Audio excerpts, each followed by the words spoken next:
Bom, é claro que a gente continua falando desse conflito mortal entre Israel e Irã, que já chega ao 4º dia, com os dois lados intensificando ataques aéreos. Em Israel, os bombardeios iranianos atingiram uma refinaria de petróleo e danificaram vários prédios.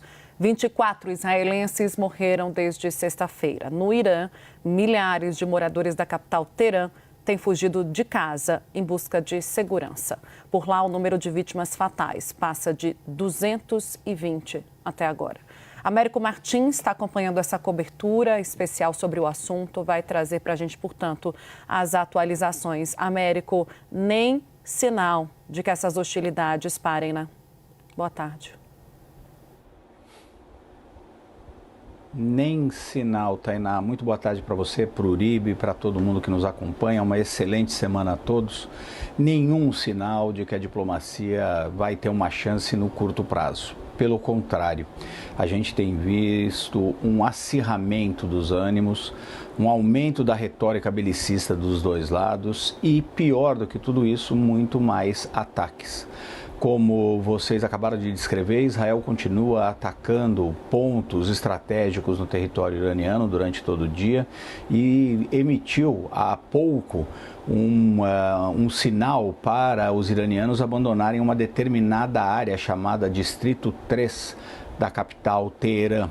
E as informações que nós temos é que existe uma fuga de muitos iranianos da capital tentando ir para zonas que seriam mais seguras no interior do país. Inclusive, muita gente deixando neste momento essa área da capital que recebeu esse aviso israelense, um sinal de que os israelenses planejam bombardeios específicos naquela área também.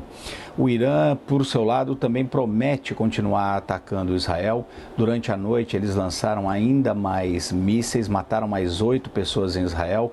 Nós temos, segundo os últimos dados, pelo menos 24 mortos em Israel, 224 no Irã, segundo o Ministério da Saúde iraniano, e milhares de feridos, infelizmente, dos dois lados.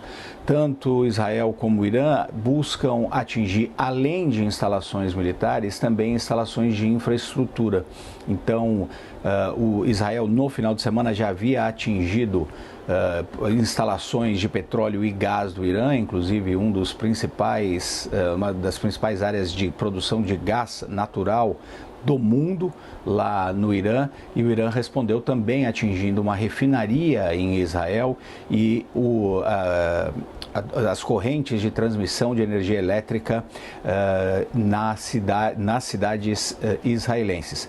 Pior do que isso é que também aconteceram ataques que mataram civis nos dois países.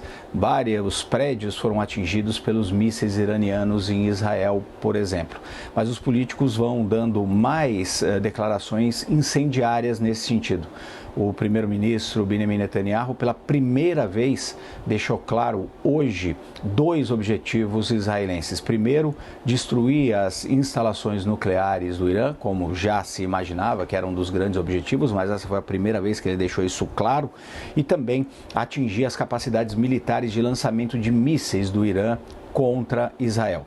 O governo iraniano também disse que não vai participar de nenhuma negociação de paz ou sobre o seu programa nuclear caso continue sendo atacado. Então, o Irã dá um ultimato, só vai negociar algum tipo de solução pacífica para essa questão nuclear e também para o final desse conflito caso Israel suspenda os seus ataques. Mas não há nenhuma indicação disso.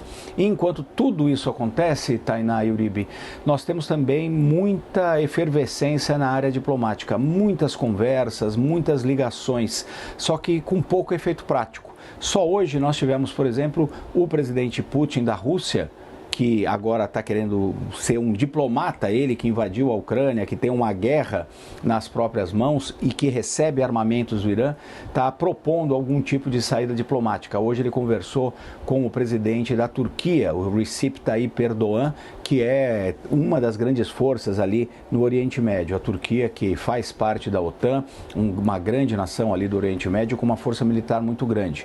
Eles condenaram os ataques israelenses e defenderam uma saída diplomática, mas nem Turquia nem Rússia tem muito peso nisso.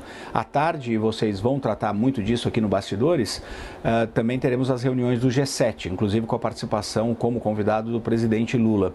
O G7, infelizmente, está cada vez mais dividido, tem pouca chance de, como bloco, agir nessa questão, mas tem um participante que tem, de fato, poder para eventualmente colocar pressão e convencer os dois lados a negociarem.